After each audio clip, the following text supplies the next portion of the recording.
Bom, pessoal, então vamos aqui para a nossa quarta aula. Essa quarta aula é puramente matemática, é uma preparação para a gente lidar com a cinemática em duas e três dimensões que envolve vetores, ok? Então, o que são vetores? Basicamente, as operações que a gente pode fazer com vetores é o objetivo da aula de hoje.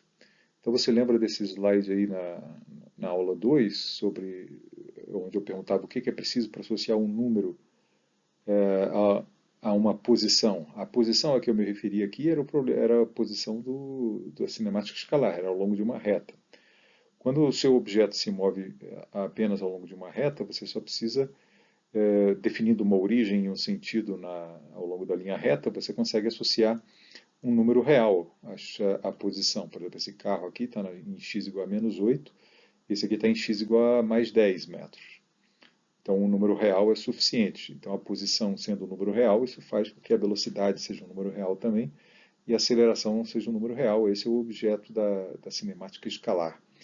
Mas quando você quer localizar alguma coisa em duas ou três dimensões, um único número real não serve, né? Então, suponha que, mesmo que você escolha uma origem, então está aqui a mapazinha aqui de Curitiba, ali, suponha que eu escolhi a origem ali no passeio público. Aí eu quero saber onde é que você está. Aí você diz, eu estou a 800 metros do passeio público. Você pode estar em qualquer lugar aqui, né? Só esse número não me adianta absolutamente nada. Não sei aonde ao longo dessa linha aqui você se encontra. Exatamente, o problema é esse, então, é para localizar uma partícula em relação a uma dada origem. A origem ainda vai ser necessária, tá? Em duas e três dimensões, a gente ainda refere posições sempre a uma determinada escolha de origem. Mas ainda assim, para localizar uma partícula em relação a uma origem em duas ou três dimensões, a gente precisa especificar não só um número, mas sim uma distância, a distância que a partícula se encontra a origem, e a direção, e uma direção, para a gente saber ao longo de que direção a partícula efetivamente se encontra. O objeto matemático que tem essas propriedades de tamanho ou distância, né, comprimento e direção é um objeto matemático que se chama vetor, que é um objeto completamente diferente de números reais. Que objeto é esse? A primeira anotação, né? A anotação para esse objeto é ou botando uma setazinha em cima de um símbolo, que nem aqui R, seta seria uma alternativa para o símbolo do vetor posição em relação a uma determinada origem, ou, como eu vou usar aqui no curso, uma boldface, né? Em negritozinho aqui, sem itálico e negrito. Isso aqui representa, os dois casos representam a maneira de representar o vetor posição de uma partícula em relação a uma determinada escolha de origem. Okay? A escolha de origem ainda é livre, você escolhe a origem livremente. Então vamos discutir aqui na aula de hoje, vamos discutir agora então as coisas que a gente pode, o que é exatamente esse vetor. Vetor é uma seta. Essencialmente, geometricamente, ele pode ser pensado simplesmente como uma seta. Uma seta tem um comprimento, desculpe, a seta tem um comprimento e tem uma certa orientação, né? Então isso aqui, por exemplo, é um vetor definido aí no plano da tela. Setas têm tamanho e direção, então é por isso que vetores são invariavelmente associados a esse objeto geométrico que é a seta. Aqui está uma outra seta diferente, né, de tamanho diferente, apontando em direção diferente, seria um vetor diferente desse.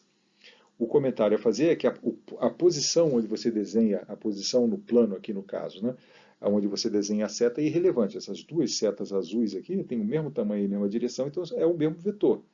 É que nem escrever o número 2 de duas maneiras diferentes. Esse aqui é o mesmo objeto matemático, né, mas esse objeto matemático é diferente desse aqui.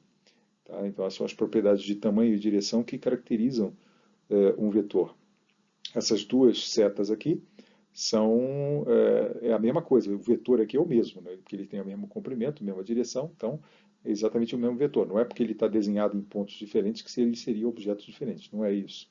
É o tamanho e a direção da seta que são as propriedades que estão associadas à natureza vetorial da seta.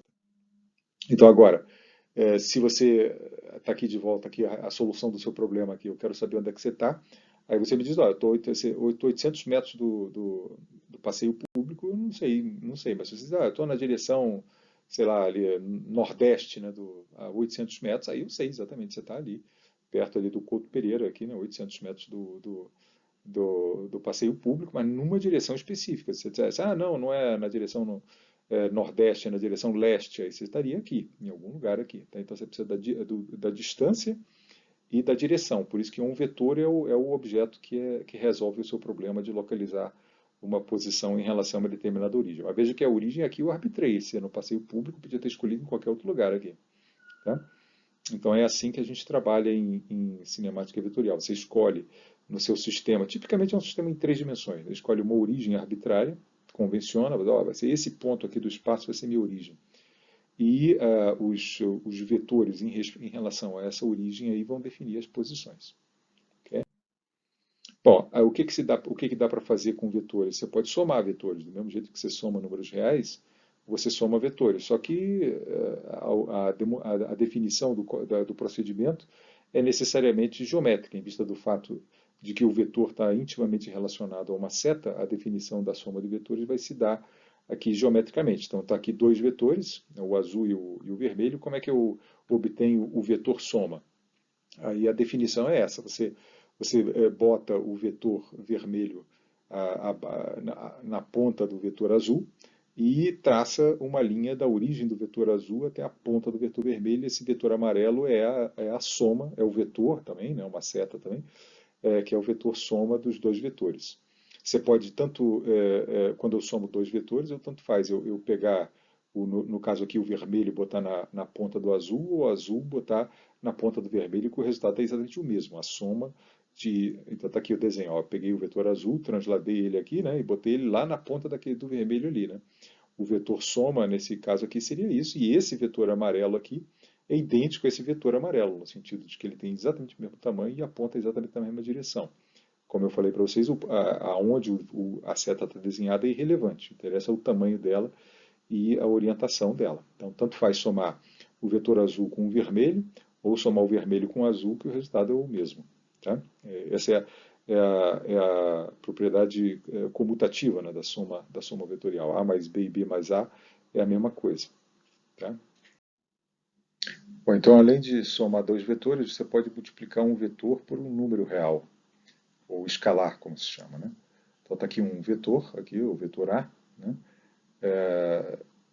E aqui está duas vezes o vetor A. Multipliquei o vetor A pelo número real 2. Aí a convenção é essa, que a direção do vetor não se altera. A única coisa que se altera é o tamanho dele, né? Quando você multiplica por um número real positivo, ele simplesmente estica ou encolhe, mas continua apontando na mesma direção.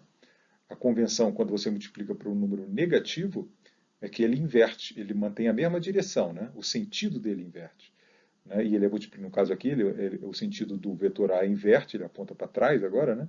Mas ele continua paralelo ao A, só que agora o tamanho dele é 2,5 vezes maior do que era. Okay?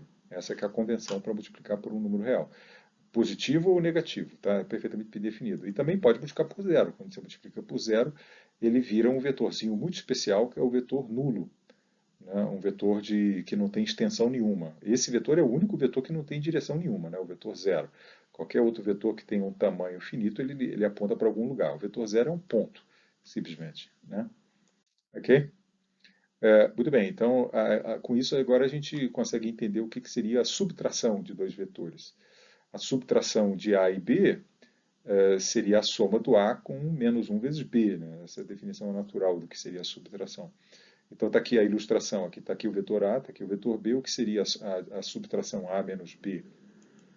Está aqui o A, está aqui o B, né? E ali está desenhado na ponta do A o menos B, porque de fato a subtração A menos B é somar o A com menos B. Perceba que esse cara aqui é exatamente o menos B. Ele tá na mesma direção do B, né? Quer dizer, é paralelo ao B aqui, só que o sentido inverso. Né? Então A menos B dá aquele vetorzinho ali amarelo que está mostrado. Esse vetor amarelo é A menos B. Okay? Em um único desenho, a soma e a subtração. Está aqui o A e o B. Aqui você pode estender ali um paralelo, né? Então claramente esse aqui é o A mais B, para aquela convenção. Né? Eu boto o B na ponta do A e aí ligo a ponta do A até a ponta do B ali em cima. Isso aqui é o A mais B, conforme a gente já havia definido. E curiosamente o A menos B aparece como sendo a outra diagonal desse paralelogramo aqui. Como você pode ver claramente, porque B somado, ele está sendo, se você imaginar o B somado a esse vetor verde, que eu estou dizendo que é A menos B, você vê que o B mais A menos B dá A, e é exatamente o resultado aqui, tá vendo? Então, com essa construção aqui em paralelogramo, botando nos dois lados do paralelogramo os dois vetores, você percebe que o vetor soma é essa diagonal aqui, e o vetor diferença é essa. A única dúvida a respeito do A menos B é se ele pode ser construído assim, né? E essa é a maneira mais simples. Você bota os dois vetores com a mesma origem, e aí a dúvida é se eu ligo a ponta do B ao A ou a ponta do A ao B. Né? Aí é só uma questão de você prestar atenção aqui na soma. Né? Você desenha daqui para cá e vê o que você desenhou. Né? Essa coisa que eu desenhei, quando somada ao B, está me dando o A. Então, consequentemente, essa coisa aí que você desenhou, do B até o A, é A menos B, e não B menos A. Né? B menos A seria uma seta igualzinha a essa, só que invertida ali. Tá? Isso aí é a subtração de 2. Não tem nada além da soma. Espero que você não fique confuso com essa coisa aqui daqui. A subtração, se você entende a soma de dois vetores e entende o que é multiplicar um vetor por menos um, você vai saber subtrair dois vetores sem problema nenhum. Só toma cuidado, faz as coisas devagarzinho. Agora, o grande fato simplificador, que é a história dos versores base.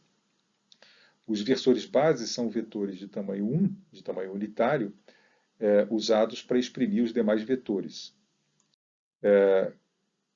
Aqui um exemplo em duas dimensões. Né? Então, estou aqui um vetor aqui, e esses dois fulanos aqui, e veja que a notação dos versores é diferente. Em vez de botar uma setinha, a gente bota um circunflexozinho em cima deles, indicando que eles têm tamanho 1. Esse cara aqui tem tamanho 1 e esse aqui tem tamanho 1.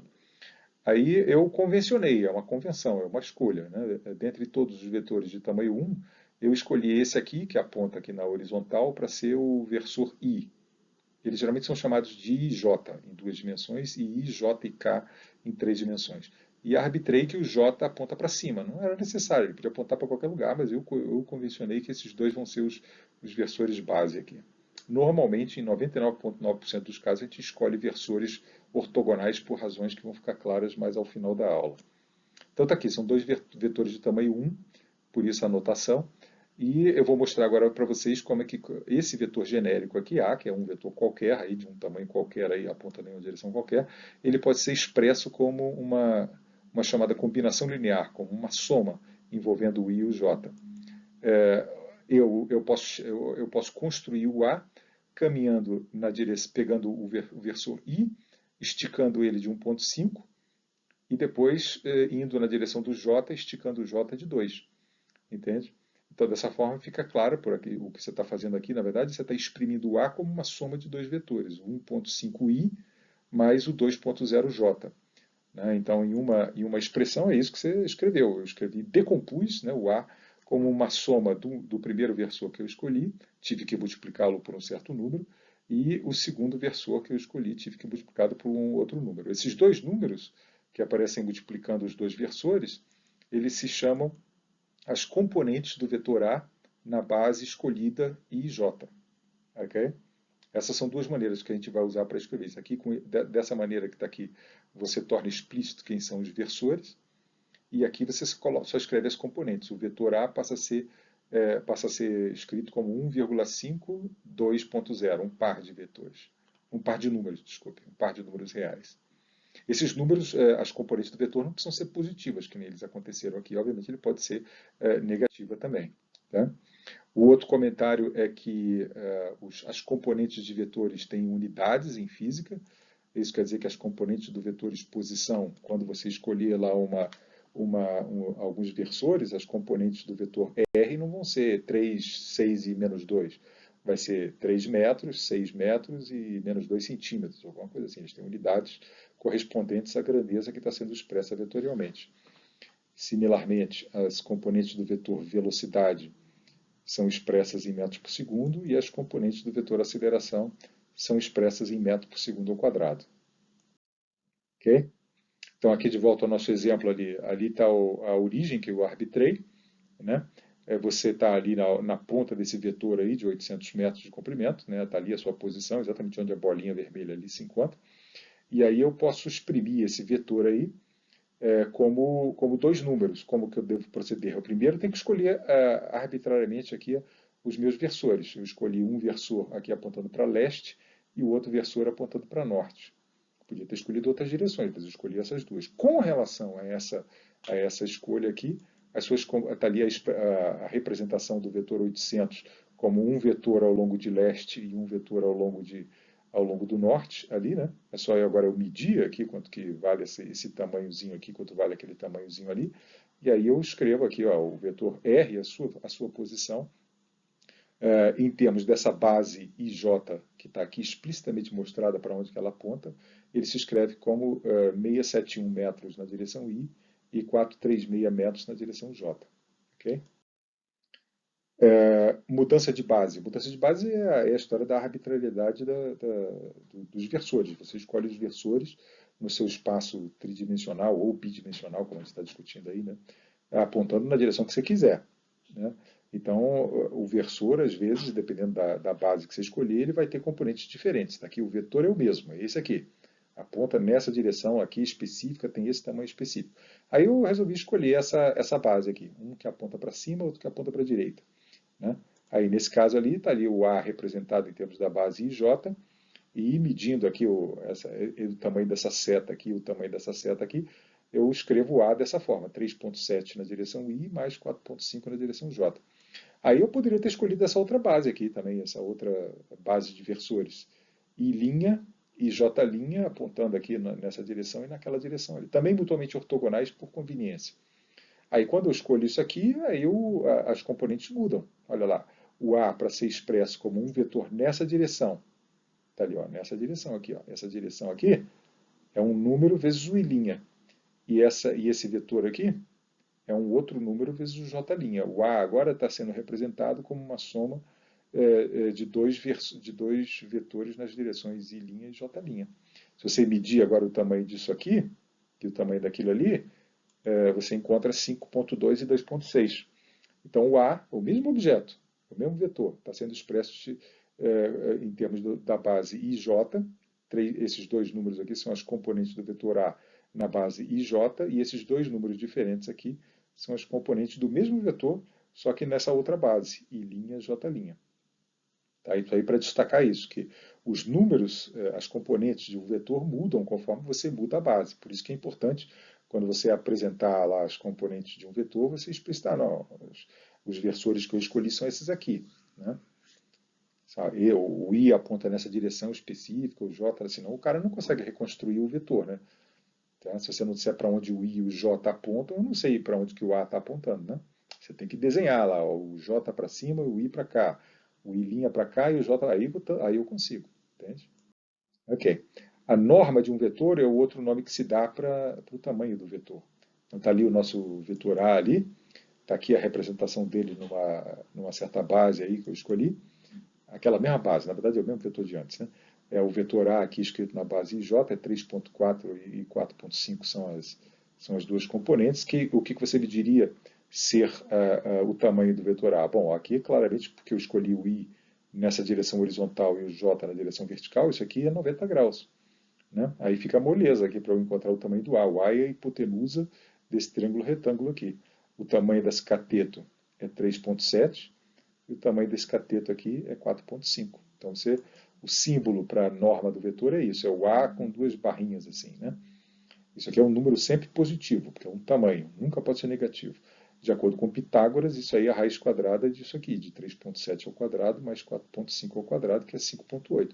O tamanho desse vetor aqui você percebe qual é a relação dele com as componentes do vetor. Né? E se eu tivesse escrito o vetor A daquela outra maneira, usando aquela base diferente, I', J', desde que o I', a direção do I', que é essa aqui, né?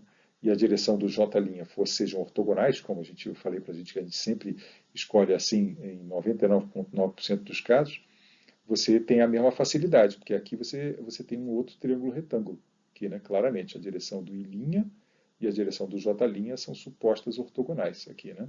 Então o A, de novo, mora ali na hipotenusa desse outro triângulo, só que os catetos são diferentes. Os catetos aqui são as componentes do A na base amarela, que eram 5.2 e 2.6. E aí o módulo de A seria agora a raiz quadrada desses dois números. E, obviamente, sem surpresa nenhuma, apesar de 3,7 e 4,5 dar a impressão que não tem nada a ver com esses dois números aqui, a norma do vetor A tem que ser a mesma, porque o mesmo vetor que está sendo expresso de duas maneiras diferentes, né? O tamanho da seta A é o tamanho da seta A, tinha que dar o mesmo resultado aqui nos dois casos aqui, né? Ok?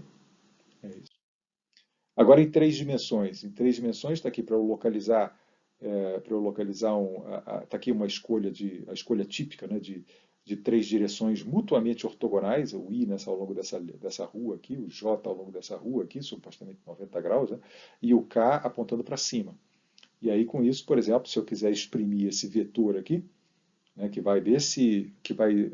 é um vetorzinho ali que vai daquele paralelepípedo lá para aquela janela ali. Como é que eu exprimo esse vetor aqui em termos do IJK? Do mesmo jeito, né? Tem uma maneira única de você escrever esse vetor azul aí como uma soma de três vetores ao longo dessas três direções aqui. Está aqui mostrado, por exemplo. Esse vetor aqui é esse vetor I multiplicado por um número apropriado, né? É esse vetor, esse pedaço aqui. Depois você anda você anda um tanto na direção I, né? Depois anda um tanto na direção J, né? Ao longo dessa rua aqui, né? E depois sobe verticalmente, né? Aí você chega exatamente onde você quer chegar, né? Então essa aí é a expressão do vetor azul como uma soma de um vetor ao longo de I, de um vetor ao longo de J e um vetor ao longo de K. Exatamente igual em duas dimensões, só que é mais difícil de desenhar em três, né? Mas é igualzinho. Bom, agora deixa eu mostrar aqui como é que a gente calcula a norma de um vetor em três dimensões usando as três componentes dele. Então está aqui um vetor em três dimensões, está aqui as três versores que eu arbitrei, aqui o I, o J e o K, e mutuamente ortogonais, como a gente sempre escolhe, né? Essa direção aqui é mutuamente ortogonal ao I, e essa direção aqui também é ortogonal ao J, e o I também é ortogonal ao J. Isso significa mutuamente ortogonais. Todo mundo é ortogonal a todo mundo. E aí como é que eu exprimo esse vetor tridimensional aqui em termos desses três? Da maneira usual, né? Que nem no desenho do slide anterior. Está aqui um vetorzinho ao longo do J, está aqui um vetorzinho ao longo do I, está aqui um vetorzinho ao longo do K. Aí eu digo para vocês que o tamanho desses vetorzinhos aí é 2,5 na direção I, esse vetor aqui é 2,5 I, esse é 3,6, esse vetor aqui é 3,6, e o vetor vertical é 5,2. Okay? Essas são as três componentes. O tamanho do vetor A é o que eu quero, é isso que significa a norma. Qual o tamanho do vetor A em termos desses três números aqui? A maneira de você calcular isso é fazer dois Pitágoras, digamos assim, né? O primeiro Pitágoras com essas duas componentes aqui, a componente ao longo de J e ao longo de I. Né? Tem um ângulo de 90 graus aqui, o tamanho dessa coisa tracejada que está aqui, que foi transportada paralelamente ali para cima, o tamanho dessa coisa aí é 2. O tamanho desse cateto aqui é 3,6, que é isso aqui, né? É a componente do A ao longo de J. O tamanho desse cateto aqui é 2,5, então o tamanho dessa coisa tracejada aqui é 4,4. Agora, se você apreciar aqui esse triângulo retângulo aqui, que aqui está, você acabou de descobrir que esse cateto aqui é 4,4 e esse cateto que está aqui é a altura, é 5,2. E a hipotenusa é o que eu quero, que é o tamanho do vetor A. Né? Então, usando Pitágoras aqui a segunda vez, né, você diria que o tamanho do A é a raiz quadrada disso aqui ao quadrado, que é 5,2 ao quadrado, mais isso aqui ao quadrado, mais o 4,4 ao quadrado. Mas o 4,4 ao quadrado desfaz essa raiz quadrada que está aqui e dá a soma dos quadrados da componente ao longo de I da componente J. Por isso, você aprende, e depois de aprender isso, você ignora completamente essa construção, que a norma do vetor, quando você tem uma base IJK mutuamente ortogonal, é a raiz quadrada da soma do quadrado das componentes. A componente 2,5 ao quadrado, a 3,6 ao quadrado e a 5,2 ao quadrado. O tamanho do vetor A é 6,8. Ok? Esse aqui é o tamanho. Uma vez que você descobriu agora outras coisas que você pode fazer aí com os componentes, por exemplo, eu suponho que eu pergunto para você, qual o ângulo ali entre esse vetor e a vertical? Como é que você responderia a isso? Você agora sabe tudo aqui sobre esse triângulo aqui, né? Você sabe a hipotenusa, sabe esse cateto, sabe esse cateto. É só usar a trigonometria. Aqui, por exemplo, aquilo ali é 90 graus, né? A gente usou ali, aquela coisa ali é 90 graus. Então, o cosseno do ângulo θ, por exemplo, podia usar o seno ou a tangente, mas o cosseno é esse tamanho que está aqui, que eu estou reconhecendo como sendo a componente vertical, né? Isso aqui é 5,2, assim como isso aqui é 5,2. Então, esse cateto aqui é 5,2 e a hipotenusa eu acabei de descobrir, é 6,8. Então, o cosseno daquele ângulo é 5,2 sobre 6,8. Aquele ângulo ali é 40 graus. Ok? Acabei de descobrir uma coisa absolutamente não trivial ali, o ângulo desse vetor aqui com a vertical. Ok? Outro exemplo aqui, suponha que eu queira saber esse ângulo aqui também. Esse ângulo aqui da sombra do vetor no plano IJ, que é essa linha tracejada aqui, com a direção I. Esses dois ângulos aqui, incidentalmente, são ângulos que em coordenadas esféricas são particularmente importantes. Como é que eu encontro esse ângulo que está aqui? Tem várias maneiras aqui. A minha estratégia, eu acho a mais eficiente aqui é usar esse triângulo retângulo que está aqui, né? Esse ângulo φ, essa coisa aqui é 90 graus, né? Porque isso é um vetorzinho ao longo de J e um vetorzinho ao longo de I, e o I e o J são ortogonais, né? E esse aqui é o ângulo φ. Então o ângulo φ que aparece aqui, assim, né? Ali também, esse ângulo aí que está marcado agora, é o ângulo φ também. E aí, agora pronto, né?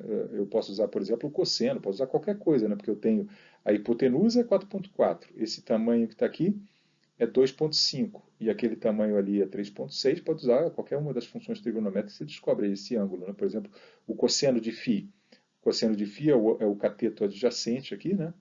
Que é a componente I do vetor A, que é 2,5, está aqui escrito, dividido pela hipotenusa. A hipotenusa aqui foi essa aqui que a gente calculou aqui primeiro, que é 4,4. Então aquele ângulo ali é 55 graus. Então esse vetor A forma um ângulo de 40 graus com a vertical e a projeção dele, é isso que se chama essa sombra aqui do vetor, a sombra de uma iluminação vertical, né? A sombra do vetor no plano IJ forma um ângulo de 55 com o eixo, com a direção do versor I.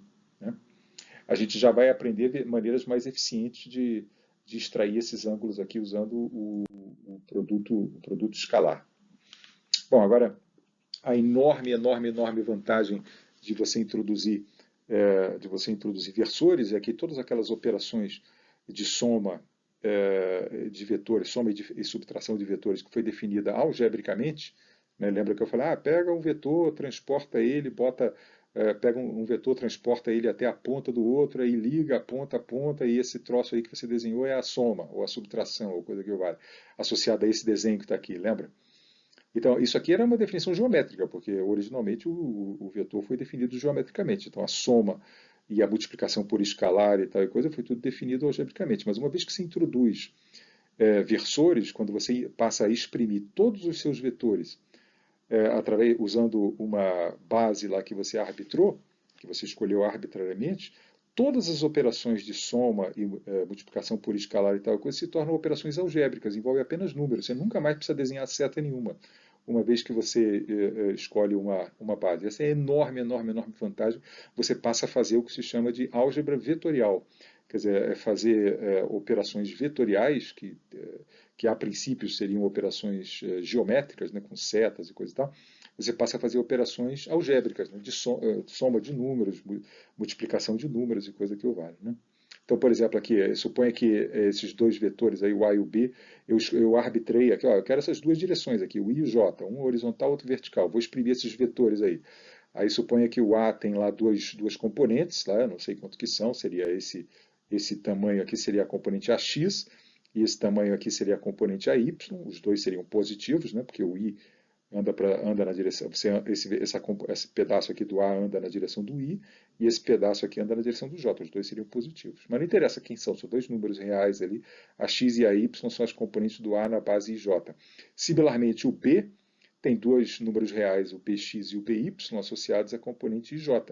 E a soma dos dois vetores é isso aqui, é simplesmente isso. O vetor soma, né, que é esse vetor amarelo lá que a gente definiu como essa diagonal maior desse paralelogramo e tal, ele é simplesmente isso. Você soma esse vetor escrito dessa forma com esse escrito dessa forma, você já obtém de graça, de imediato, melhor dizendo, as componentes ao longo de I e de J, que são as suas bases escolhidas aqui, que é a sua base escolhida, em termos de uma soma das componentes do A e do B e da soma das componentes. É uma operação algébrica, no sentido que você soma números só, aqui, entende? Soma de vetores virou soma de números. Só que são dois números que eu tenho que somar, dois pares de números, né? É isso. E a subtração também, não tem que lembrar de ponta a ponta, nem coisa nenhuma aqui. É simplesmente isso. Isso aqui menos isso aqui, a componente I desse troço é AX menos BX, está aqui escrito. E a componente J é AY menos BY, simplesmente colocando o J em evidência aqui, né? Era simplesmente isso. Operação de soma de vetores e multiplicação por escalar também passou a ser agora operação algébrica. Você não precisa mais desenhar seta nenhuma, uma vez que você convenciona esse objeto aqui, que é o grande troço aqui, o grande fato simplificador, que é a base de versores. Aqui um exemplo, aqui um probleminha. Um carro executa dois deslocamentos, 5 km na direção leste, seguido de 2 km na direção nordeste. Qual é a distância final do ponto de partida? Então aqui está a direção norte-sul e a direção leste-oeste, né? Então o carro está nesse ponto aqui que eu desenhei como sendo o encontro aqui dessas duas direções aí, né? E ele vai se deslocar 5 km aqui na direção leste e depois 2 km na direção nordeste. Aqui em escala, aqui desenhado bonitinho, está ali o primeiro deslocamento, levou ele até esse ponto, e depois ele se deslocou nessa direção que está aqui, nordeste, né, forma 45 graus, ali. Então a posição dele agora é essa. Né? Então a distância que ele está percorrendo, que ele está perguntando é essa distância aqui. Ele está perguntando, na verdade, qual é o tamanho ou a norma do vetor D1 mais D2. Está ali, é o vetor Dzão ali. Né? Aqui é o arbítrio, aqui escolho duas direções, uma arbitrária, isso aqui, eu escolho uma na direção leste e outra na direção norte. Ok?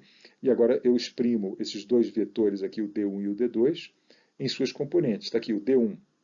O D1 ele está ao longo de I apenas, ele não tem componente ao longo da direção norte, ele mede 5 km. Então o D1 é igual a 5, na verdade é 5 km. Tá? Aqui eu estou, só para condensar a anotação aqui, eu estou omitindo a distância, mas vetor de deslocamento, suas componentes têm dimensão de distância, conforme eu já havia falado. Né? 5 km na direção I é o vetor D1. E o vetor D2, ele pode ser escrito como um deslocamento de 2 km cosseno de 45, é esse tantinho para cá na direção leste, aqui está, essa coisa que está aqui, é esse deslocamento aqui. E esse deslocamento aqui é o deslocamento na direção norte, aqui, assim. Né?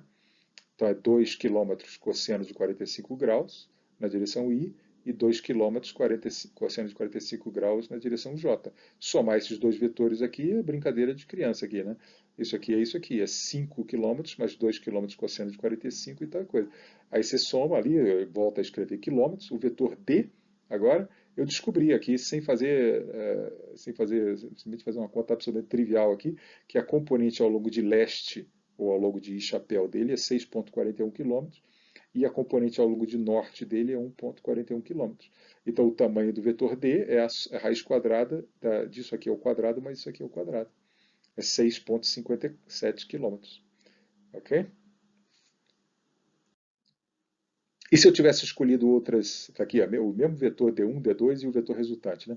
Suponha que por uma razão aí eu tivesse escolhido duas outras direções, na direção nordeste e na direção noroeste, os meus dois versores. Aí as componentes do D1, do D2 e do Dzão aqui mudam. Mas, obviamente, o tamanho do D, que é o que eu estou querendo saber, não vai mudar por causa disso. Né? Mas, se você quiser verificar, vamos fazer a conta aqui. Né? Como que se exprime o vetor D1 em termos das direções nordeste e noroeste, ou I', J'? Você escreve ali, o D1 você tem que se deslocar aqui esse tanto na direção nordeste e depois esse tanto na direção noroeste. Perceba que é na direção oposta a noroeste. Né? Então a componente associada a esse deslocamento aqui é positiva, mas essa aqui vai ser negativa. É a primeira vez que a gente está encontrando isso, né? Uma componente negativa, porque você está se deslocando na direção oposta ao J'. Então você tem esse vetor aqui mostrado é o J' multiplicado por um número negativo. Ao passo que esse vetor aqui é o I' multiplicado por um número positivo. Né?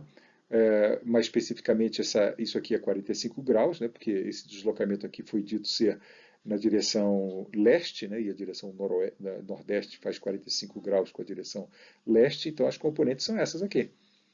5 cosseno de 45 graus na direção I' é esse vetor aqui. Né? E menos 5 seno de 45 graus na direção J' é esse vetor aqui. E o D2 é o 2I' aqui, né? Porque o D2 é na direção nordeste mesmo, então ele só tem componente ao longo de I'.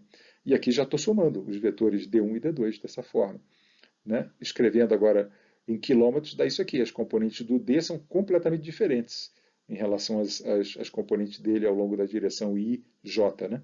Ele é 5,54 km e menos 3,54 km. No entanto, a norma é idêntica. É 6, pode fazer a conta aqui. A raiz quadrada disso aqui é o quadrado, mas isso aqui é o quadrado, é a mesma coisa. A norma não depende da sua escolha de base, porque é uma propriedade do vetor mesmo. Né? É uma propriedade da seta. A seta azul não muda de tamanho só porque eu escolhi outros dois vetores ali como sendo base. Tá certo? Então o bicho deslocou-se em relação ao ponto inicial de 6 km e 570 metros.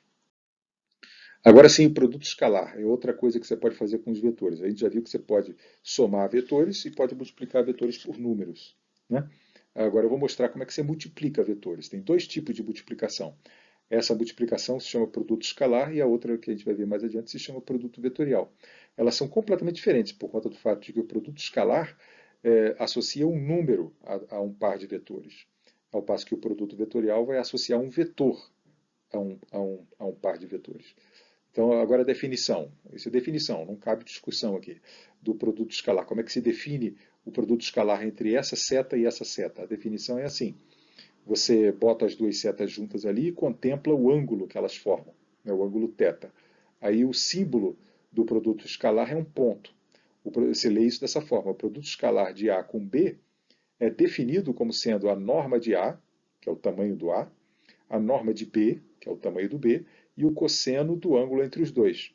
Você poderia ficar preocupado aqui, mas peraí, qual o ângulo? É esse ângulo aqui ou é esse ângulo que está aqui? Nesse caso aqui, tanto faz, né? Porque esse ângulo aqui, ou esse ângulo de 360 menos θ, ele tem exatamente o mesmo cosseno. Tá? Então, isso é irrelevante aqui. Eu não preciso me especificar qual o ângulo, tanto faz. Dados dois vetores ali, tanto faz. Você pode usar esse ou esse aqui, que o cosseno vai dar igual.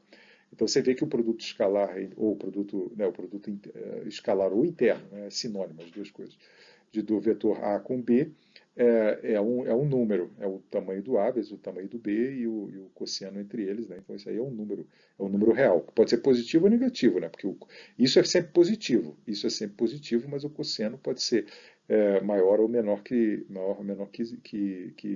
zero. E você percebe também que o produto escalar ele é comutativo. Né? O produto escalar de A com B e B com A é a mesma coisa. Né? Porque o ângulo entre o B e o A, ou entre o A e o B, é o mesmo. Né? Então o produto escalar não importa a ordem, ele é comutativo. E o importante, para que se usa o produto escalar? O produto escalar é uma excelente ferramenta para você calcular, por exemplo, ângulos entre vetores, ou para você, pelo sinal já previamente calculado do produto escalar, a gente, pelo sinal desse negócio aqui, inferir como que as duas direções estão orientadas. Se você calcula o produto escalar, né, de alguma maneira ou outra, que vai ser a que você vai aprender já já, usando as componentes, e conclui que o produto escalar é positivo, você, sem desenhar as setas, já infere que as duas setas correspondentes aos dois vetores, A e B, formam um ângulo agudo. Okay? Porque se ele é positivo, implica que o cosseno do ângulo entre eles é positivo. Né? Então o cosseno do ângulo, para ser positivo, tem que estar entre 0 e 90. Né? O ângulo é agudo. Se você calcula o produto escalar dos dois vetores lá, usando as componentes, conforme a gente já vai ver, e concluir que é zero, você já conclui que as duas setas aqui, as duas direções, são ortogonais. Porque o cosseno entre eles é 90 graus. Né? O cosseno de 90 graus aqui é zero. Okay? E se você conclui que o produto escalar é negativo, se você calcula o produto escalar e encontra que ele é negativo, segue que o ângulo entre o A e o B é um ângulo entre 90 e 180. Tá? É para isso que serve o produto escalar, é essencialmente para ou você inferir ângulo entre vetores, ou mesmo para calcular mesmo o ângulo entre vetores. Tá? Mas a gente usa o sinal, serve para você inferir se é agudo, 90 graus ou obtuso, o ângulo. Tá? Eu já vou mostrar para vocês como que a gente usa isso aqui para calcular o ângulo de fato. Né? Tá? Mas eu tenho. Agora a versão algébrica do produto escalar. A versão algébrica, eu quero dizer, como é que fica o produto escalar quando você adota exprime os vetores aqui em termos de uma base de versores. Então, por exemplo, está aqui a minha base de versores, e aqui você vai ver a importância de sempre escolher a razão pela qual, de fato, a gente sempre escolhe versores mutuamente ortogonais. Está aqui o I e o J, eu escolhi nessas duas direções aí. Aí o que você percebe quando você escolhe eles mutuamente ortogonais é que o produto escalar, pelaquela definição anterior, né, entre o I com ele mesmo, é a norma do I, que é 1, vezes a norma do I, que é 1, vezes o cosseno de zero, que é 1. Então, o produto interno de I com I e do J com J, pelo mesmo motivo, é igual a 1, porque os versores têm tamanho 1, tamanho unitário. Okay? E o produto escalar do I com o J é zero, porque eles são mutuamente eles são ortogonais. Né? Então, isso aqui seria o tamanho do I, que seria 1, o tamanho do J, que seria 1, e o cosseno do ângulo entre eles, que é cosseno de 90, que é zero. Então, eles são ortogonais e dá zero. Sabendo esses produtos internos básicos aqui dos versores, a gente consegue exprimir o produto escalar entre A e B em termos apenas das componentes de A e das componentes de B. Veja só, está ali o A com as suas componentes, o AX e o AY são as componentes do A na base IJ, e o BX e o BY são os dois números reais, que são as componentes do B na mesma base. E aí, quando você calcula o produto escalar dos dois, você vai ter que calcular o produto escalar desse vetor aqui, né, com esse vetor que está aqui. Aí dá AX, BX, e o produto escalar de I com I, que você já concluiu que é 1. Né? Então está aqui o AX, BX. Já esse produto cruzado aqui, esse produto escalar cruzado aqui entre o I e o J é zero, por conta disso aqui. Depois você vai ter que calcular o produto escalar disso aqui com isso aqui, que é o produto escalar de J com I, que é idêntico ao do I com J, é zero também, né? E o produto escalar, assim, esse produto escalar é AY mais BY. E aí você descobre aquela regra algébrica de calcular produtos escalares, que o produto escalar de A com B é simplesmente AX, BX mais AY, BY. Né, desde que a base a que se refere essas expressões aqui correspondam a bases ortogonais, como a gente sempre faz. Né? Então, essa é uma maneira algébrica de você calcular sem fazer referência a ângulo, sem fazer referência a absolutamente nada. É uma maneira algébrica de você calcular o produto escalar entre A e B usando apenas as componentes. É uma enorme, enorme, enorme vantagem sobre a outra coisa, sobre a versão geométrica, digamos assim, do produto escalar. Tá? E se eu tivesse escolhido uma outra base aqui, I', J'? Bom, se você tivesse escolhido uma outra base também mutuamente ortogonal, né? I', J', a expressão do A seria diferente, né? Ele teria dois números, A'X e A'Y, diferentes do AX e do AY. E o B também, né? Teria um BX, esses dois números aqui seriam diferentes desses dois aqui, como a gente já viu. E se eu fizesse exatamente o mesmo raciocínio aqui com essa expressão do A e do B, o produto escalar disso com isso daria A'X vezes B'X. O produto cruzado aqui seria zero, porque esse vetor aqui, produto interno com J é zero, e esse produto cruzado aqui também seria zero. Né? Só sobraria os produtos diretos. Usando o mesmo raciocínio, você concluiria que o produto escalar seria igual a isso. Aí você diria, esses quatro números aqui são diferentes desses quatro números. Sim, mas essa operação e essa operação resulta exatamente no mesmo número, que é o produto escalar de A com B. O produto escalar de A com B é uma propriedade das duas setas, não depende de como você exprime as duas setas. Tá? Isso bom, então, é que nem a norma do vetor, né? A norma do vetor A, é a raiz quadrada disso ao quadrado mais isso ao quadrado, ou a raiz quadrada disso ao quadrado mais isso ao quadrado, dá o mesmo número. Tá? Assim também, essa multiplicação e essa soma aqui, dá exatamente o mesmo número real dessa multiplicação e dessa soma aqui. Que é igual, numericamente, igual a essa coisa aqui, que é o tamanho do A, o tamanho do B e o ângulo, o cosseno do ângulo entre eles. Olha uma aplicação aqui do produto escalar para a gente calcular ângulos. Uma pergunta bem não trivial, que geométrica. Um problema típico de álgebra vetorial. Né? Seja um cubo de aresta L. Está aqui o cubo. Né? Eu quero saber qual o ângulo que é a diagonal principal do cubo. A diagonal principal do cubo é essa seta aqui que vai dessa aresta até aquela aresta oposta ali. Tá? Essa é a diagonal principal do cubo. Qual o ângulo que a diagonal principal do cubo faz com a diagonal da face? Esse B aqui está nessa face aqui horizontal aqui do cubo. Né? Qual é esse ângulo? É absolutamente tão trivial. Isso aqui não é 30 graus, não é nada imediatamente reconhecível. Mas usando álgebra vetorial você resolve isso em 3 linhas. Observe como. Esse é o ângulo que eu quero, né? O ângulo entre o A e o B ali. Eu escolho 3 direções aqui para exprimir esses 2 vetores aqui, que são os 2 vetores-chave aqui, porque eles estão exatamente nas direções que compreendem o ângulo que eu quero calcular. Né? O vetor B está exatamente na face e o vetor A está exatamente na diagonal do cubo. Né? E eu escolho essas 3 direções aqui ao longo das arestas do cubo. Né? O I está ao longo dessa aresta que está aqui, o J está ao longo dessa aqui e o K está na vertical. Tá? Então, como é que você escreveria o vetor A? Bom, é fácil, né? O vetor A é o caminho L na direção do I, depois eu caminho L na direção do J e depois eu subo L. Aí eu termino exatamente onde eu tenho que terminar. Então, as 3 componentes do vetor A na base IJK é isso. É L, L, L. São as 3 componentes. E o vetor B? O vetor B eu só caminho L na direção I e L na direção J. Eu não subo nada, né? Porque ele está na face ali horizontal, né? Então o B é igual a isso. Agora, com a expressão em termos de componentes dos 2 vetores, eu calculo o produto interno deles em... qualquer criança calcula isso, né? É isso vezes isso, mais isso vezes isso, mais isso vezes zero. Né? Quando não aparece componente nenhuma, é porque a componente é zero. Né? Então segue que o produto escalar entre A e B é L2 mais L2. É 2L2.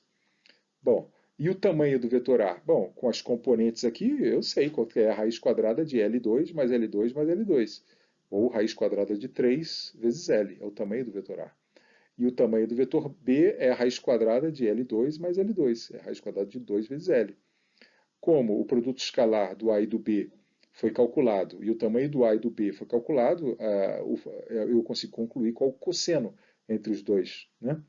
Porque o produto escalar do A e do B é isso vezes o cosseno. Né? Então, o cosseno do ângulo entre o A e o B, que é exatamente o ângulo que eu quero conhecer, é o produto escalar, esse 2L2 ali é o produto escalar, dividido pelo tamanho do A e o tamanho do B. Tá certo? Então tá aí. Eu calculei, independente de quem seja o L aqui, o L2 cancela e tal coisa. Você faz a conta aqui e encontra que o θ é 35,26 graus. Um ângulo absolutamente não trivial aqui que você calculou em 1, 2, 3, 4, 5, 6 linhas aqui usando a álgebra vetorial. É uma ferramenta extremamente poderosa o produto escalar, né? Exatamente por ele envolver o cosseno o cosseno do ângulo entre 2 vetores e por você ter essa alternativa ao exprimir as componentes do vetor de calcular tão facilmente o produto escalar e as normas, o cosseno sai dessa maneira. Né? Você calcula o produto escalar e as normas usando as componentes e depois faz essa razãozinha e tira o ângulo. Entende? Bom, agora o outro tipo de produto que a gente pode fazer com 2 vetores, que é o produto vetorial. Eu, de novo, vou dar uma definição inicialmente geométrica, fazendo menção às setas do A, o vetor A e do vetor B, e dizendo para onde que a seta do vetor C, é assim que a gente lê, né? C é o produto vetorial de A com B.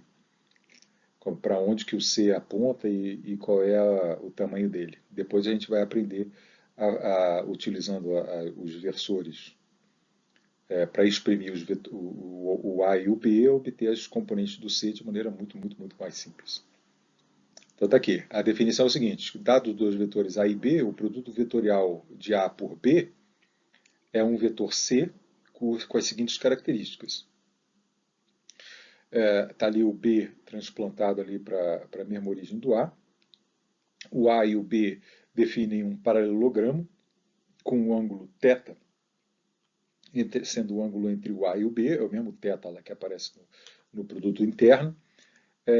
E o tamanho do vetor C, eu vou ter que dizer qual é o tamanho dele e para onde que ele aponta, né, para defini-lo corretamente. O tamanho do vetor C é o tamanho do vetor A, vezes o tamanho do vetor B, vezes o módulo do seno entre os ângulos aqui, ó, entre os ângulos A e B. Essa coisa que está aqui mostrada é exatamente a área desse paralelogramo que está aqui, né? Se você lembrar a área de paralelogramo, né, é um dos lados aqui, né, vezes a alturazinha aqui, né, do paralelogramo aqui. E a alturazinha é exatamente B seno θ. Né? Então isso aqui é exatamente a área desse paralelogramo aqui definido por eles. Por que o módulo do seno e não simplesmente o seno? Porque o ângulo aqui, esse ângulo θ aqui, ele causa uma certa dúvida, diferentemente do ângulo θ lá no produto interno. Porque se eu definir o ângulo entre o A e o B e você ficar com dúvida em sendo esse cara que está aqui ou sendo esse cara que está aqui, você, usando os dois, o seno de θ e o seno de 360 menos θ, não são o mesmo, não tem o mesmo valor. Um é o negativo do outro. Né? Então, para eliminar essa dúvida que a gente vai definindo como um módulo aqui, você não precisa ser muito preciso a respeito de qual é o ângulo a que eu me refiro entre o A e o B. Tá certo? Então, esse é o tamanho do vetor C, o módulo do A, o módulo do B e o módulo do seno entre o A e o B. Tá? Seja esse cara que está aqui, ou seja esse cara que está aqui que você quer definir, né? Indo do A para o B ou do B para o A, tanto faz, vai dar o mesmo valor aqui, é o mesmo paralelogramo. Esse é o tamanho do vetor C, mas para onde que ele aponta? Ele é ortogonal ao plano definido, tanto a quanto a B. O vetor C é ortogonal ao B e o vetor C é ortogonal ao A. Eu não estou dizendo que o A e o são é ortogonal ao B, não é, em geral aqui. Né? Mas o C é ortogonal aos dois. Está ali, isso que eu quero dizer lá. Está vendo? O C é ortogonal ao B. E o C também é ortogonal ao A. Então você diz que ele é ortogonal ao plano definido por A e B. Tá certo? Mas em que direção? Para cima, o tamanho dele já tá amarrado, né? E a direção também. A única dúvida é se ele é para lá ou para cá, né? Aí a direção, o sentido, melhor dizendo, do vetor C é dado dessa forma. O sentido do vetor C é dado pela regra da mão direita. E a regra da mão direita é definida aqui por esse esquemazinho aqui, né? Quando se você bota o seu indicador na direção do A e o seu dedo médio na direção do B, o polegar da mão direita vai estar apontando na direção do A vetor B. Ok? Essa aqui é a regra. Bota o indicador no primeiro vetor e o dedo médio no segundo, e aí o polegar aponta na direção do A vetor B. Vamos praticar aqui. Está ali o vetor A, está ali o vetor B, ali o vetor C. Percebe? Bota um indicadorzinho aqui. Aqui eu não tenho como fazer isso aqui, né? Em aula até que eu mostro a minha mão, mas aí você vai ter que imaginar que bota o indicador ali na direção da mão direita, não da mão esquerda. Bota o indicador ali, o dedo médio ao longo do B, aí você vê que o polegar aponta ali para cima, nessa direção, e não nessa direção para cá. Tá certo? Tá ali o planozinho e tal coisa, lá o C ortogonal tanto ao A quanto ao B, etc e tal. Agora suponha que o A está ali e o B está ali. Né? Agora o C aponta para baixo. De novo, pela regra da mão direita. Você vai ter que inverter sua mão. Aí, bota o indicador no A e o dedo médio no B, você vê que o seu polegar aponta para baixo. Ali, exatamente que nem eu desenhei ali. Está ali o plano definido pelos dois e o C mutuamente ortogonal ao plano definido pelo A e pelo B, mas apontando para baixo. E se o A e o B forem colineares, por exemplo? Aí o que acontece? Bom, aí nesse caso, você já fica na dúvida, né? Deve ter acontecido alguma coisa especial, porque o A e o B, quando são colineares, não tem nenhum plano que defina. Né? Então o C, a direção do C fica mal definida. Mas não apenas, não tem problema nenhum a direção do C ficar mal definida nesse caso, porque o módulo do C, nesse caso, é zero. Na verdade, nesse tipo de circunstância, quando o A e o B são colineares, o C é exatamente o vetor zero, né? Porque o seno do ângulo entre o A e o B é zero. Né? Lembra que o módulo do C era o módulo do A, que não é zero, o módulo do B, que não é zero, e o seno do ângulo entre eles, que é zero nesse caso. Né? É seno de zero, então dá zero. Então, nesse caso aqui, o vetor C é simplesmente o vetor zero. Né? E quando o B aponta na outra direção, a mesma coisa. Né? O ângulo aqui entre o A e o B seria 180 graus, e o seno de 180 graus é zero, o C é um vetor nulo. Graças a Deus também, porque eu não saberia dizer para onde que ele aponta, né? Porque o A e o B não definem nenhum plano, então eu não saberia dizer para onde ele aponta, mas não tem problema, porque o C é igual a zero. Tá? Então tá bom. Agora, contrastando aqui o produto escalar com o produto vetorial. O produto escalar é um número real, já o produto vetorial é um vetor. O produto escalar é simétrico, né? A interno B, A escalar B e B escalar A é a mesma coisa, é o mesmo número real. Já o produto vetorial não. A vetor B é um vetor que aponta na direção oposta, ele é menos o vetor B vetor A. Né?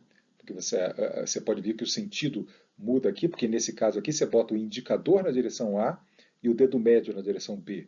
E para B vetor A você bota o indicador no B e o dedo médio no A. Isso faz com que o polegar, num caso, aponte para uma direção e no outro caso aponte na direção oposta. Tá? O produto vetorial aqui tem essa curiosa propriedade aqui, essa antissimetria. Quando você troca a ordem dos dois vetores, você troca o sinal do vetor, troca a direção para onde ele aponta. O produto escalar do A com A é sempre um número positivo, que é a norma do vetor ao quadrado, e o produto vetorial do A com ele mesmo é sempre zero, porque o A é sempre paralelo a ele mesmo. Né? Então, isso aí não define o seno do A com A é zero. Tá? Agora a versão algébrica em termos de componentes do produto vetorial. Está aqui o vetor A e o vetor B de novo. Vamos calcular o produto vetorial de A com B algebricamente. Está ali a nossa base de versores mutuamente ortogonais. E agora eu vou exprimir o A como uma soma de um troço na direção I, um troço na direção J e um troço na direção K, e similarmente para o B. E para calcular o produto vetorial do A com B, eu preciso saber eu vou precisar saber o produto vetorial de cada uma das parcelas das somas. Então eu preciso primeiro saber qual é o produto vetorial entre esses três caras que está aqui. E aí que você vai ver a enorme vantagem dos caras serem mutuamente ortogonais. Né? Então está ali o A expresso como uma soma, como uma combinação linear, que se diz, né? Na base IJK, e o B também. Né? Esses três númerozinhos aqui são os componentes do A, são três números reais, pode ser positivo ou negativo, e as três componentes do B ali. Tá? Aí eu vou precisar saber qual é o produto vetorial, como eu vou fazer o produto vetorial disso com isso, eu vou precisar saber o produto vetorial de I com I, de I com J, de I com K, de J com I, J com J, etc. e tal. Né? Então vamos ver aqui. I com J. Aí você usa, né? I com J, ele tem um ângulo de 90 graus, né? Bota o polegar ali na direção do I, o dedo médio na direção do J, você vê que dá exatamente o vetor K. Dá exatamente o vetor K? Dá. Exatamente o vetor K dá exatamente um vetor na direção do K. Mas como é que eu sei que é exatamente o K? Porque o tamanho do vetor é 1. Né? O tamanho do I é 1, o tamanho do J é 1 e o seno de 90 graus é 1. Então o vetor resultante tem tamanho 1 e aponta na direção do K, então é o K. Entende? O produto vetorial de I com J é o K.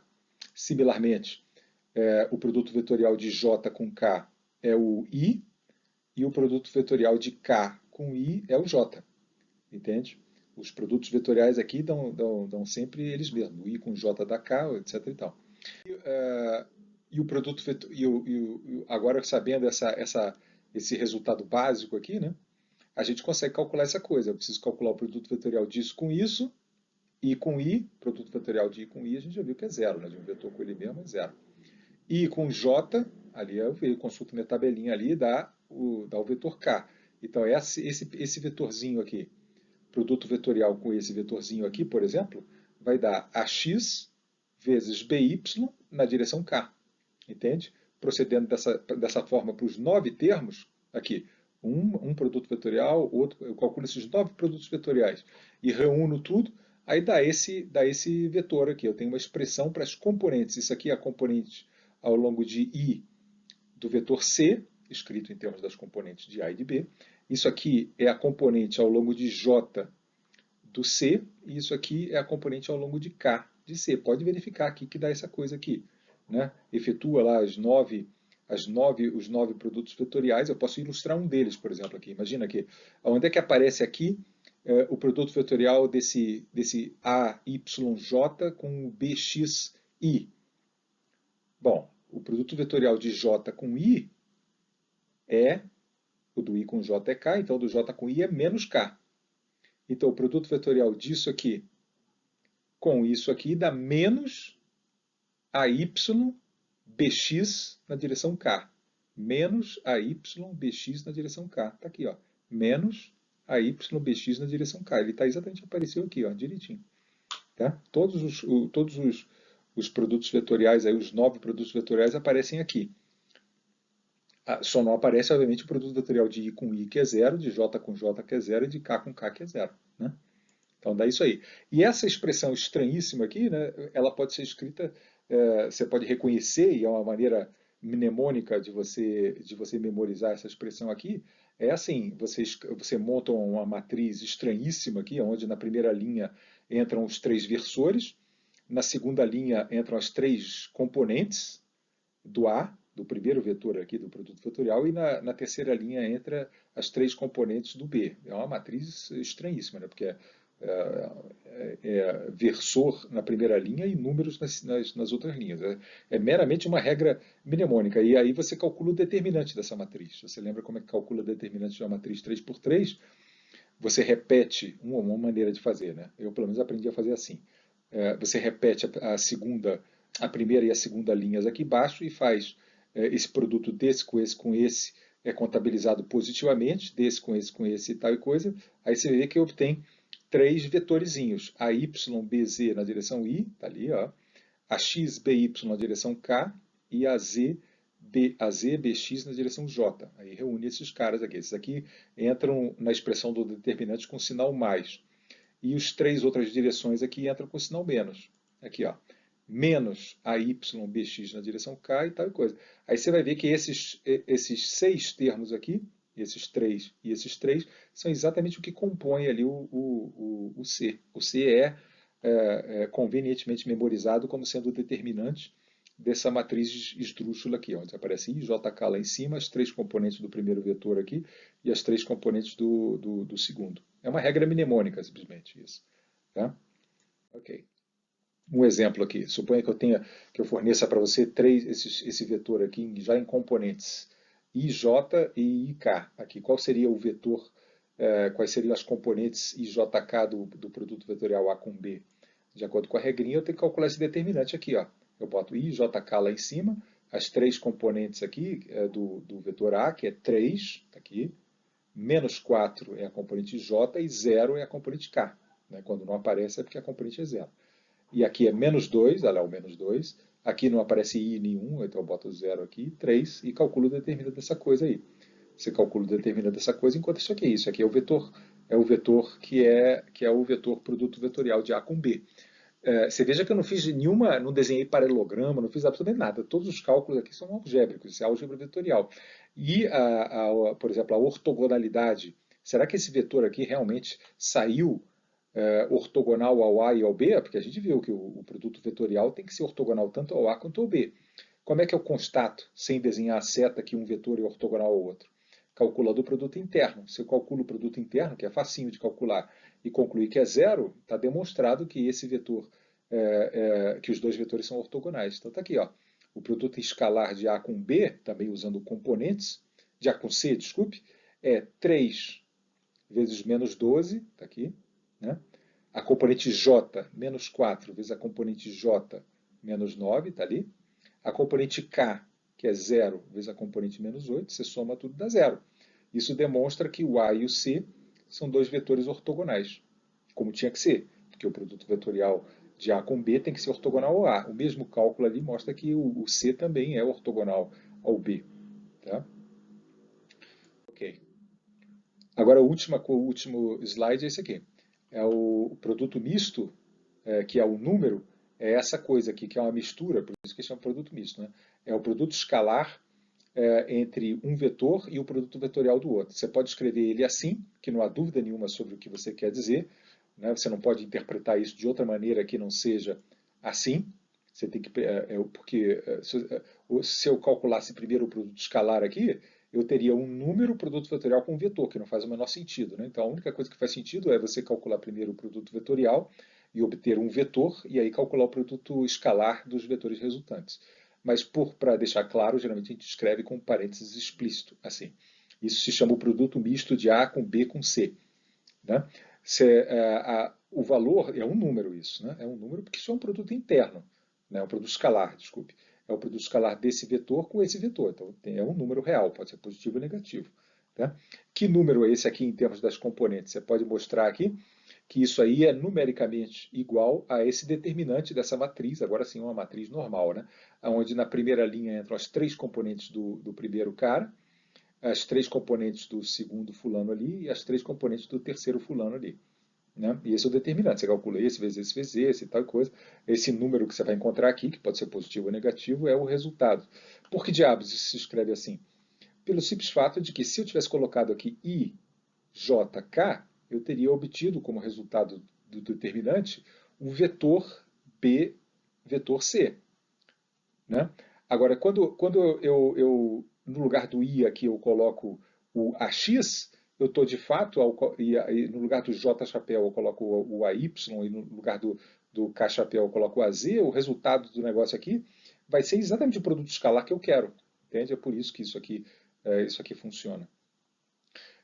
Em decorrência das propriedades do determinante de uma matriz, se você se lembra lá que se você trocar, o que acontece com o valor do determinante quando você troca as linhas de uma matriz, você encontra que esse produto misto aqui pode ser escrito, tem uma propriedade que se chama propriedade cíclica.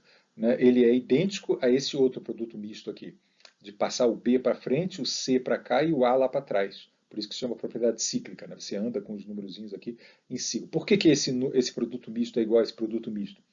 Se eu for desenhar em termos de uma matriz o que é esse produto misto, eu colocaria as componentes do B aqui em cima, as componentes do C aqui na segunda linha e as componentes do A aqui embaixo. Por que diabos essas duas matrizes resultantes seriam iguais? Porque elas envolvem uma troca em número de pares de linhas. Né? O A que estava aqui, para você terminar com o A aqui embaixo, né, você troca o A com C, é uma troca. Isso troca o sinal do determinante. Mas depois você tem que trocar a posição do C com o B, para o B aparecer em primeiro. Tem outra troca. Então, duas trocas de linha não produz nenhum efeito no valor do determinante. É por isso que faz com que esse produto misto seja idêntico a esse aqui. E, similarmente, esse produto misto aqui, onde as componentes do C aparecem lá em cima, do A aqui e do B aqui, tem o mesmo valor que essa coisa que está mostrada aqui. E tem alguma interpretação geométrica para esse produto misto? Tem. O produto misto é um número real, né? Pode ser positivo ou negativo. O módulo desse número real é o volume definido pelos três vetores. Ilustração e explicação. Está aqui os três vetores aqui, o A, o B e o C. Eles definem um paralelepípedozinho aqui, né? Por que diabos esse produto escalar aqui é o volume desse paralelepípedo aqui? Lembra que o produto vetorial de A com B, né, ele é ortogonal ao A e o B, ele está representado aqui por essa seta aqui. Né? Ele é ortogonal ao A e o B, e lembra que o tamanho dele é igual à área desse paralelogramo, é a área da base desse paralelepípedo aqui, é o tamanho desse vetor aqui. Tá. E qual seria o volume desse prisma aqui? Seria a área dessa base, quer seja o tamanho desse vetor, vezes essa altura que está aqui. Né? Vezes essa altura. Ora, essa altura aí é essa aresta aqui, que é o módulo de C, vezes o cosseno desse ângulo φ. Né? Vezes o cosseno desse ângulo φ aqui daria. Desculpa, vezes o seno, né? Não, vezes o cosseno. Né? Vezes o cosseno desse ângulo φ aqui daria a altura, desculpa, é cosseno. Tá? Vezes o cosseno do ângulo φ daria a altura. Então a área da base é a magnitude desse cara. A altura do prisma seria o módulo de C vezes o seno, né? vezes o cosseno de φ. E isso é exatamente o que o produto escalar do C com A vezes B produz. É o módulo do A, que é a área da base, o módulo do C vezes o cosseno é a altura. Então, por isso que esse troço aqui dá exatamente o volumezinho desse prisma. Tá bom assim? Não, desculpe, tem mais um slidezinho aqui. Os versores ortogonais, eles podem ser destrógeros ou levógeros. Tem um comentário sobre isso no livro, eu estou falando isso aqui só para completeza aqui. A gente fez uma escolha aqui de versores em 3 dimensões, que é essa aqui, a escolha tradicional e a escolha levógera, destrógera. Por que diabos se chama destrógero? O que que quer dizer, isso? Quer dizer que os três versores que eu construí aqui, eu escolho o I e o J mutuamente ortogonais, e aí o terceiro vetor eu poderia escolher ele apontando para cima ou para baixo. Né? Aí, se eu escolhesse ele para cima, que nem a gente faz geralmente, você tem o caso destrógero. Por quê? Porque o I vetor com J dá o K, ao passo que nessa escolha que está aqui, o I vetor com J dá menos o K, menos a sua escolha do K. Né? Ou dito de outra maneira, o produto, essa escolha que está aqui, produz essa tabela, digamos assim, de produtos vetoriais. Né? O I com J dá o K, o J com o K dá o I, aquela que a gente usou, né? Que é a escolha normal que sempre a gente faz. Se eu tivesse escolhido o K apontando para baixo e o I e o J na mesma direção, você ia ver que a tabelinha ia ter um bando de sinais menos aqui. Né? O I com o J seria menos K e tal e coisa. É isso aí, a gente nunca faz isso aqui, né? Mas essa seria, a princípio, uma opção. Aí, com isso, se eu tivesse escolhido uma base como essa aqui, a identificação do produto vetorial e do produto misto com um determinante da matriz ia ter que ser alterada. Tá? Então, isso aqui nunca, nunca, nunca a gente faz. Tá? Nossas escolhas são sempre assim. Tá? O I e o J, o produto vetorial dos dois dá o K. Né? Enfim, é isso. O desafio aqui para vocês é esse aqui. Mostra que para quaisquer vetores A, B e C, essa coisa aqui pode ser escrita dessa forma. Isso aqui é um produto vetorial de A com B, e o resultado do produto vetorial eu tomo o produto vetorial com C. Isso, portanto, é um vetor, né? Porque isso aqui é um vetor, produto vetorial com um vetor é um vetor. Agora, eu estou dizendo que esse vetor pode ser expresso em termos de produtos escalares na direção B e um outro produto escalar na direção A. Tenta mostrar isso aqui usando as propriedades aí faz isso em componentes, tá? Usa álgebra vetorial, não tenta fazer isso aí geometricamente não, que não dá. Né? Escreve lá as componentes genéricas do A, do B e do C numa base genérica, calcula o lado esquerdo, calcula o lado direito e mostra que um é igual ao outro. Tá bom assim? Então é isso aí.